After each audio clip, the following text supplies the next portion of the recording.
Good morning, students. Today I am going to continue chapter number 7, Weavers, Iron Smelters, and Factory Owners from History. And today's topics are number 1 is Indian textiles in European markets, number 2 is who were the weavers, and number 3 is the decline of the Indian textiles. Alright. So students, in my previous explanation, as I told you about the increasing popularity of Indian textiles in all over the world and especially in European market. So students, as I told you that due to the increasing demand of Indian textiles, the competition started to increase in the England.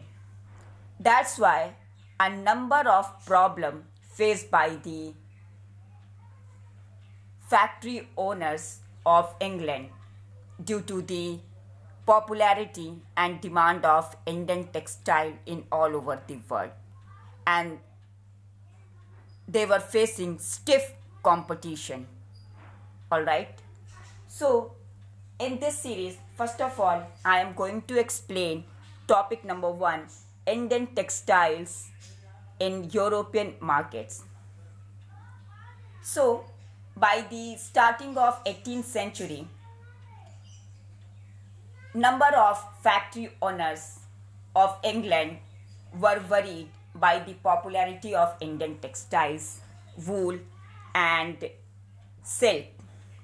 That's why they are starting to protest against the import of Indian cotton textile in England.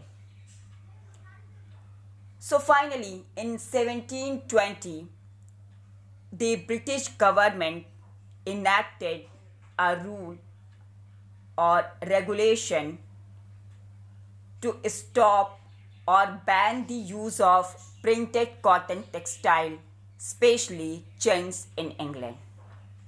And this act was known as the Calico Act. Alright. After that, during the time of 18th century, just textile industry started to develop in England. But still, the industry of England were unable to compete with Indian textiles, and due to this, English producers wanted a secure market for their products, and also they wanted to prevent the entry of Indian textiles in India. So finally, the first calico printing industry was started by the government of England under government protection in England. And now Indian designs were started to print in England on white muslin or plain unbleached Indian cloths. Okay? But students, due to the increasing competition with Indian textiles, was also responsible to a search for new technological innovation in England. And finally, in 1764, the spinning jenny machine was invented by John Guy, which increased the productivity of the traditional spindles. All right. And after some year later, after the invention of steam engine in 1786 by Richard Arkwright revolutionized or increased the cotton textile weaving. Now, cloth could now be woven in immense quantities and cheaply too. Understood? But still, Indian textiles continued to dominate all over the world trade till the end of the 18th century. And European trading companies like Dutch, the French and the English made enormous profit out of this flourishing trade of Indian textile. And these companies purchased cotton and silk textile in India by importing silver. But you know very well that, as I told you and explained in chapter number 2, that when the English East India Company started to increase power in India and finally gained political power in Bengal,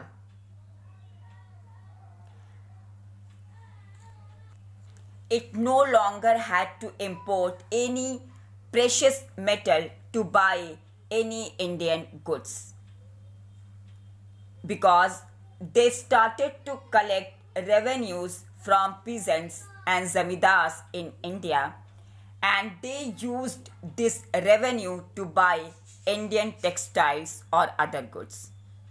Alright, understood? Okay. After that, your next topic is who were the weavers. So students, as you know very well that weavers mostly belong to communities and specialized in weaving, and their skills and talent were passed on from one generation to the next generation. For example, the Tanti weavers of Bengal and the Julahas or Moomin weavers of North India, Sale and Kaikolar and Devangs of South India are some of the special communities who were famous for weaving in all over the India, and in which the first stage of production was spinning, and spinning mostly done by women, and after that the charkha and the takli, which were the household spinning instruments which were used by the weavers for the weaving cloths. And the thread was spun on the charkha and rolled on the takli. Okay? And when the spinning was over, the thread was woven into cloth by the weaver.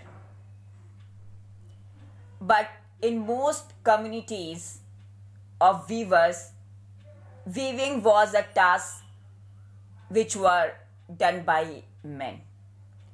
And for the colored or colorful textile, the thread was dyed by the dyer, which is known as rangrez in Urdu. And for the printed cloth, weavers needed the help of special block printers who were known as chippigars. Alright? And handloom weaving and the occupations associated with it provided livelihood for millions of Indians who were engaged in the weaving, because as I told you in my above explanation that a number of people were engaged in the weaving cloths, like somebody is busy in dyeing, somebody is being printing on the cloths, somebody is busy in the making thread, and after that making cloths. So now you can understand that whole paragraph is just related to the number of people who were totally dependent for their livelihood on the weaving. All right, understood? After that, the next topic is the decline of Indian textiles. But students, as I told you in my above explanation that due to the invention of spinning jenny and also steam engine, both technologies were responsible for the increased production of cotton textile industry in England, and whatever fabric or cloths or textiles made by the Europeans in England with the help of machines, they were all very durable and cheap in the compare of Indian textiles. So students, the development of cotton industries in Britain or in Europe affected textile producer of India in number of ways. Like number one is, now Indian textiles workers or industries had to compete with British textiles in the European and American markets. And second is, exporting textiles to England also became very difficult because due to the very high duties or taxes which were imposed on Indian textiles imported into Britain. All right. That's why by the beginning of the 19th century, English made cotton textile successfully started to cover world market in the compare of Indian goods, especially in Africa, America and Europe. And due to this, 1,000 of Indian weavers thrown out of employment, or now all they were unemployed due to the technological development in England, because Indian textiles were unable to compete with foreign products which were very cheap. Okay? And in this series, Bengal weavers were the totally affected, especially Bengalis weavers. And after that, English and European companies stopped buying Indian goods, and their agents, which were hired by the Europeans and English in India, no longer gave out any extra advance to weavers to win the for the weaving cloths. All right. Finally, unemployed weavers and workers wrote petitions or a letter to the government to help them. But after some time later, more worse time was still to come.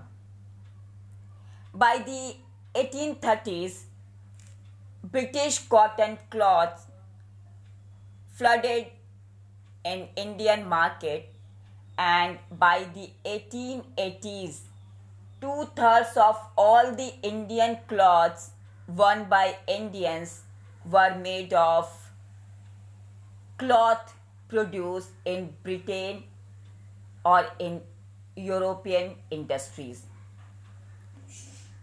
So students, this affected not only special weavers but also spinners.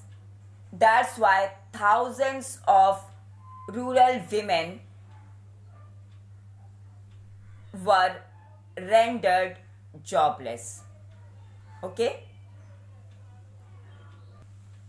But students, now demand of fine quality and especially dyed cloths were in demand among the rich people of Indians and all over the world also, because